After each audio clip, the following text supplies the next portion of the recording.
Hello मेरे प्यारे भाइयों और बहनों, कैसे हो आप सब। आशा करता हूँ आप सब मस्त होंगे और आपकी पढ़ाई भी अच्छे से चल रही होगी। तो आज के इस वीडियो में हम जो 9.1 है इस प्रश्नावली को कम्प्लीटली सॉल्व करने वाले हैं इस वीडियो में। तो आप कह सकते हैं कि ये एक वन शॉट होने वाला है। इससे पहले वीडियो में हमने जो चैप्टर था 8 उसको कंप्लीट किया है। इससे पहले मतलब जो वीडियो थे हमने पिछले जो जितने भी चैप्टर है 1 से लेकर 8 तक सभी को सोल्व किया है और एक प्लेलिस्ट बनी हुई है। अगर आपने अभी तक नहीं देखी तो आप प्लेलिस्ट चेक कर सकते हैं। तो आज हम क्या करने वाले हैं, जो चैप्टर 9 है, चैप्टर का नाम है हमारा वर्थ। इसका इंट्रोडक्शन और जो एक्सरसाइज है, एक्सरसाइज में केवल 2 ही पर्सन है। इन दोनों पर्सनों को अच्छे से सोल्व करने वाले हैं। तो शुरू करते हैं बिना टाइम वेस्ट करे। तो सबसे पहले हमारा क्या आता है, वर्थ। वर्थ होता क्या है, मैं सबसे पहले क्या चाहता हूँ, एक डायग्राम बनाना जिससे कि मैं आपको समझा सकूँ कि वर्थ क्या चीज़ है।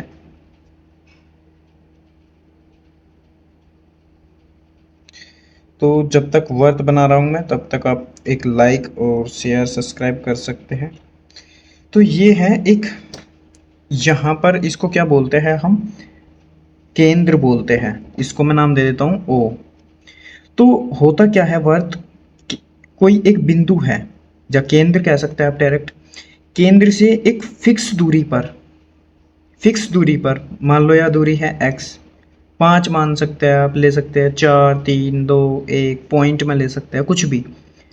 किसी भी फिक्स दूरी पर स्थित अनंत बिंदुओं के संग्रह को, अनंत बिंदु होते हैं ये, इस पर अनंत बिंदु के संग्रह को क्या कहते हैं, वर्थ कहते हैं, वर्थ।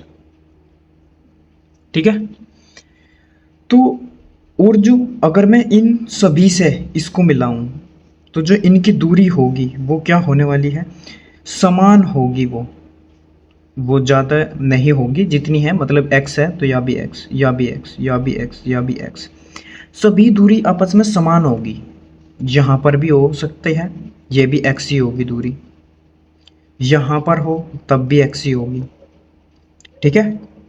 तो ये था हमारा वर्थ। अब किस चीज़ को क्या कहते हैं वो देखते हैं अगली इमेज में, इसी में देखते हैं। चलो, जो ये पॉइंट होता है इसको हम क्या कहते हैं, केंद्र। इसको क्या कहते हैं, केंद्र।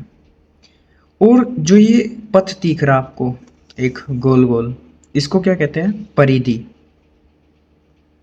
इसको हम कहते हैं परिधि।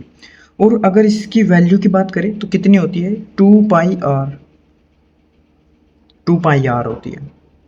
और क्या है, और अगर मैं एक कंप्लीट जो परिधि से लेकर और दूसरी परिधि तक मिला दूँ, यहाँ भी एक परिधि है, या भी मतलब इसका जो सरकम है इसकी यहाँ से लेकर इसको मिला दूँ, तो ये क्या होता है हमारा, डायमीटर बोलते हैं इसको। और क्या बोलते हैं इसको, व्यास। तो ये क्या है हमारा, व्यास। ठीक है। और एक होती है हमारी जीवा। ये जो एक लाइन होती है वर्थ के, जो सरकमफेरेंस होती है, परिधि, वो इससे लेकर और इस साइड तक दोनों को टच करती हुई, तो इसको क्या कहते हैं, इसको क्या कहते हैं, जीवा। इसको कहते हैं जीवा। और एक क्वेश्चन आता है एग्जाम में कि वर्थ की सबसे बड़ी जीवा क्या होती है, उसकी डायमीटर होती है, मतलब उसका व्यास होता है। और इंग्लिश में वर्थ को क्या कहते हैं, सर्कल कहते हैं। और त्रिज्या को क्या कहते हैं, परिधि। ओ सॉरी, त्रिज्या को क्या कहते हैं, रेडियस। परिधि को क्या कहते हैं, सरकमफेरेंस। तो जो जीवा है और जो डायमीटर है वो एक हमारी सबसे लंबी जीवा होती है। ये भी क्वेश्चन आता है कि एक वर्त में सबसे लंबी जीवा उसकी क्या होती है, तो आप क्या कह सकते हैं कि उसका डायमीटर होती है, उसका व्यास होती है। और क्या है, और इसमें अब कुछ बचा नहीं, बाकी इसके जो फॉर्मूले हैं मैं उनको बता देता हूँ। एक होता है वर्त का क्षेत्रफल, वर्त का क्षेत्रफल। वर्त का क्षेत्रफल क्या होता है, पाई आर स्क्वायर होता है, पाई आर स्क्वायर।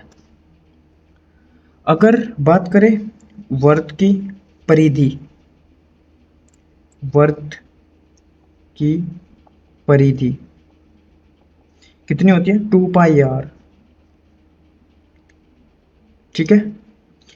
और क्या होता है, और अगर हम बात करें r क्या है, r है हमारी त्रिज्या, वर्त की त्रिज्या। d डायमीटर क्या होता है, वर्त का व्यास। और हाँ, एक शॉर्ट फॉर्मूला है, r बराबर क्या होता है d/2। ठीक है।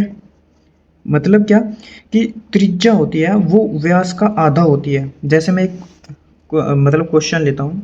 क्वेश्चन में हमें क्या दिया है, एक वर्त की त्रिज्या 5 सेंटीमीटर है, तो इसका व्यास ज्ञात करो। व्यास क्या होगा, या फिर तो इसने हमें r का मान दिया कितना 5 सेंटीमीटर, और हमें पता कि r बराबर होता है d/2। तो मैं कह सकता हूँ कि d बराबर होगा, इसकी मल्टीप्लाई यहाँ होगी तो 2r के। ठीक है। तो मैं d, r की वैल्यू क्या दी इसने 2 तो अपनी जगह, r की वैल्यू दी 5, तो d का मान कितना आ गया 10। ठीक है। और एक और क्वेश्चन लेता हूँ मैं छोटा सा, जिससे कि आपकी सहायता मिलेगी आपको। एक वर्त का व्यास 20 सेंटीमीटर है, तो इसकी त्रिज्या क्या होगी। इसकी त्रिज्या क्या होगी ये बताना। तो हमें पता है कि r बराबर होता है d/2। ठीक है। इसने क्या दिया, व्यास दिया, तो r बराबर व्यास कितना दिया 20 सेंटीमीटर, तो मैं लिख सकता हूँ 20/2, तो मतलब कितना आ गया त्रिज्या 10 सेंटीमीटर। ठीक है। तो ये था इसका बेसिक इंट्रोडक्शन, ज़्यादा तो कुछ नहीं है, और बाकी अगर कुछ होगा तो जब क्वेश्चन डिस्कस करेंगे तब देख लेंगे। आगे चलते हैं। अब बात करते हैं पर्सन की। तो सबसे पहला पर्सन है हमारा एक, ये कह रहा याद कीजिए कि दो वर्त सर्वांगसम होते हैं। ठीक है। यहाँ पर ये शायद ज्ञात होगा, ज्ञात कीजिए कि दो वर्त सर्वांगसम होते हैं यदि उनकी त्रिज्याएं बराबर हो। सिद्ध कीजिए कि सर्वांगसम वर्तों की बराबर जीवाएं उनके केंद्र पर कोण आंतरित करती है। इसमें हमें करना क्या है, इस क्वेश्चन में हमें दिखाना है जैसे कि ये दो वर्त हैं, इन दोनों वर्त को इसने कहा कि ये सर्वांगसम है, मतलब इनकी त्रिज्याएं समान है, होगी वो तो। इनकी जो जीवाएं हैं इसने कहा कि वर्तों की जीवाएं उनके केंद्र पर बराबर कोण आंतरित करती है। जीवाएं बराबर दी है, कोण जो है वो हमें बराबर दिखाना है कि कोण इनका बराबर होगा या नहीं, मतलब होगा, यही सिद्ध करना कि इनका कोण बराबर होगा, ये हमें सिद्ध करना है। तो अब मैं सबसे पहले क्या करता हूँ, दो त्रिभुज बना लेता हूँ, सॉरी दो वर्त बना लेता हूँ, क्योंकि इसमें किसकी बात कर रहे हैं, वर्त की। तो दो वर्त बना लेता हूँ मैं सबसे पहले। तो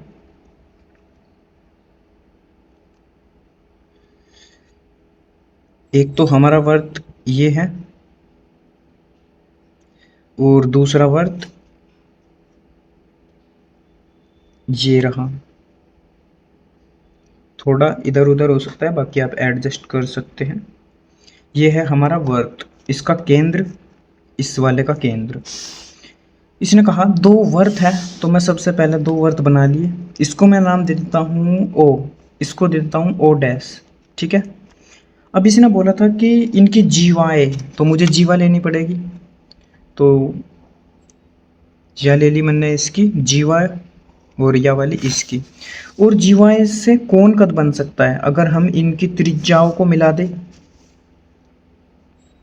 ठीक है।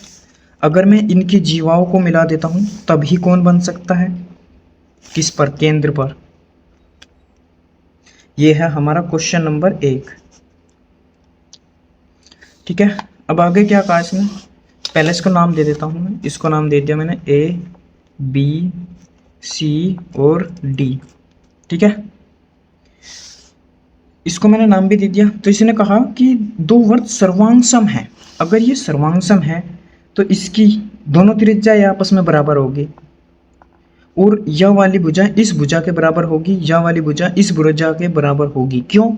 क्योंकि दोनों वर्त सर्वांग है। वैसे तो यह भी त्रिज्या, दोनों की त्रिज्याएं बराबर होगी। अगर यह त्रिज्या r है, या भी r होगी, वैसे या भी r होगी, या भी r, क्योंकि ये वर्त की त्रिज्याएं हैं आपस में दोनों बराबर, ये भी। और सर्वांग कही तो इसकी इसके बराबर है, ठीक है। और क्या दिया इसने? और इसने जीवाएं बराबर दी, जो जीवाएं हैं ये भी आपस में क्या है? बराबर है। तो अब इसको करना कैसे है? तो सबसे पहले सिद्ध क्या करना वो लिखो, सिद्ध करना है, सिद्ध करना है। मुझे इसमें सिद्ध क्या करना, जो एंगल है ए ओ बी वो बराबर है किसके? Angle C O dash D के। ये मुझे इसमें सिद्ध करना क्वेश्चन में।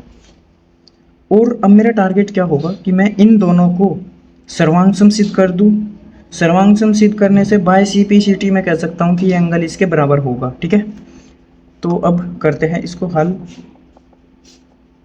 मैं क्या करता हूं, त्रिभुज ले लेता हूं ए ओ बी, ए ओ बी तथा त्रिभुज सी ओ डैश डी, सी ओ डैश डी में, ये दो त्रिभुज ले लिए मैंने। सबसे पहले मुझे क्या दिख रहा कि ओ ए बराबर है किसके? ओ सी के। कह सकते हैं कि सर्वांग सम वर्तों की त्रिज्याएं बराबर होती है। सर्वांग सम वर्तों की त्रिज्याएं बराबर होती है, ठीक है। दूसरा क्या? दूसरा मुझे दिख रहा कि ओ बी किसके बराबर होगी? ओ डी के। किसके बराबर होगी? ओ डी के, सॉरी ओ डैश डी के। यहां पर भी है O dash C, O dash D. तो यहां भी आप क्या लिख सकते हैं? सर्वांग सम वर्तों की त्रिज्याएं आपस में बराबर होती है, ठीक है। तीसरा क्या है? ए बी किसके बराबर दिया? ए बी बराबर है डी सी के या फिर सी डी के, ये दिया है। तो मैं अब कह सकता हूं कि तीनों भुजाएं दिख रही मुझे, तो साइड साइड साइड कसौटी नियम से, कसौटी या फिर नियम से जो त्रिभुज होगा, कौन कौन सा? त्रिभुज ए ओ बी सर्वांग सम होगा किसके? त्रिभुज सी ओ डैश डी के, ठीक है। सर्वांग सम सिद्ध कर दिया। तो अब मैं लिख सकता हूं कि जो एंगल होगा ए ओ बी वो बराबर होगा किसके? Angle C O dash D के by C P C T से, ठीक है। बस यही हमें इस क्वेश्चन में सिद्ध करना था। प्रश्न संख्या 1 कंप्लीट हुआ अच्छे से। अब चलते हैं दूसरे की ओर। इस एक्सरसाइज का दूसरा प्रश्न क्या है? दूसरे प्रश्न में है, सिद्ध कीजिए कि यदि सर्वांग सम वर्तों की जीवाएं उनके केंद्र पर बराबर कोण आंतरित करे तो जीवाएं बराबर होती है। अब की बार क्या करना, उसने एंगल है जो कोण है वो बराबर दिए, और अब की बार क्या करवा रहा हूं, जो जीवाएं है उनको बराबर पूछ रहा, उनको बराबर सिद्ध करना। तो सबसे पहले मैं डायग्राम बना लेता हूं।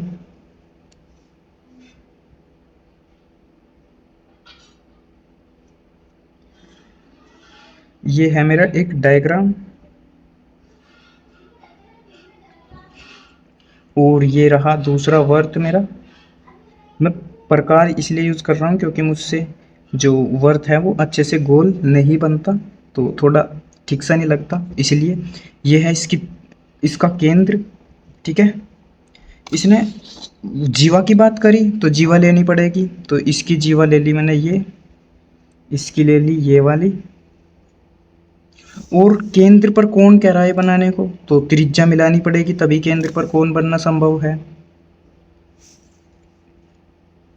तो ये क्या है, इसकी जीवाओं पर जो केंद्र पर सॉरी कोण है, इसको मान लिया मैंने O, इसको मान लिया O डैश। ठीक है, डायग्राम बन गया। अब इसको नाम दे देता हूँ मैं AB, इसको दे दिया CD। ठीक है, अब इस पर्सन में इसने सिद्ध क्या करवाना, इसमें सिद्ध करना कि दोनों जीवाएं बराबर है। मतलब कि सिद्ध करना, सबसे पहले आपको क्या लिखना, सिद्ध करना है। सिद्ध करना मुझे कि AB बराबर होगा किसके, CD के। ये मुझे इसमें सिद्ध करना, जो जीवाएं है वो बराबर होगी। और इसने दिया हुआ है ये आपस में बराबर है, क्योंकि सर्वांगसम त्रिभुज दिए इसने, सर्वांगसम वर्त दिए, इसलिए कह सकता हूँ मैं। और एंगल भी आपस में बराबर के ही इसने। ठीक है, तो अब करना कैसे है, सबसे पहले आपको क्या लेना, दो त्रिभुज ले लेने हैं। हल आगे हल कर रहे अब हम। त्रिभुज कौन कौन से ले रहा हूं मैं, एक त्रिभुज ले लिया मैंने AOB तथा CO'D में। इस त्रिभुज में और इस त्रिभुज को दोनों को ले लिया। तो सबसे पहले मुझे क्या दिख रहा, OA बराबर है किसके, O' के। किसके, O' के बराबर है। ये क्या है, सर्वांगसम वर्तों की त्रिज्याएं बराबर होती है। सर्वांगसम वर्तों की त्रिज्याएं बराबर होती है, लिख सकते हैं आप। ठीक है, दूसरा क्या है, दूसरा OB भी तो बराबर होगी, OB बराबर होगी किसके, O' के। ये भी आगे लिख सकते हैं, सर्वांगसम वर्तों की त्रिज्याएं बराबर होती हैं। अब तीसरी चीज क्या दिख रही, जो एंगल है AOB, एंगल कौन सा है, AOB बराबर है किसके, एंगल CO'D के। किसके, एंगल CO'D के। ये दिया हुआ है। तो अब मुझे क्या दिख रहा, साइड में भुजा है, दोनों बीच में क्या है, कोण। तो मैं कह सकता हूं कि साइड एंगल, साइड कसौटी और नियम से जो त्रिभुज है कौन सा, AOB, वो सर्वांगसम हो गए किसके, त्रिभुज CO'D के। ठीक है, अब मैंने सर्वांगसम सिद्ध कर दिया। तो अब मैं कह सकता हूं कि AB बराबर होगा किसके, CD के, बाय CPCT की सहायता से। ठीक है, यही मुझे इस पर्सन में सिद्ध करना था। आशा करता हूं आपको ये वीडियो अच्छे से समझ में आई होगी। और अगर कोई स्पेलिंग की मतलब लिखने में कुछ इधर उधर हुआ तो उसके लिए माफ़ी चाहता हूं पहले ही, आपके कमेंट करने से पहले, कि यहाँ पर गलती है, क्योंकि हो जाती है, ह्यूमन बीइंग है, आप समझते हैं। तो वीडियो आपको पसंद आई होगी, और एक लाइक और सब्सक्राइब तो बनता है, जो कि बिल्कुल फ्री है, जिसका कोई कॉस्ट नहीं है। So thank you, bye.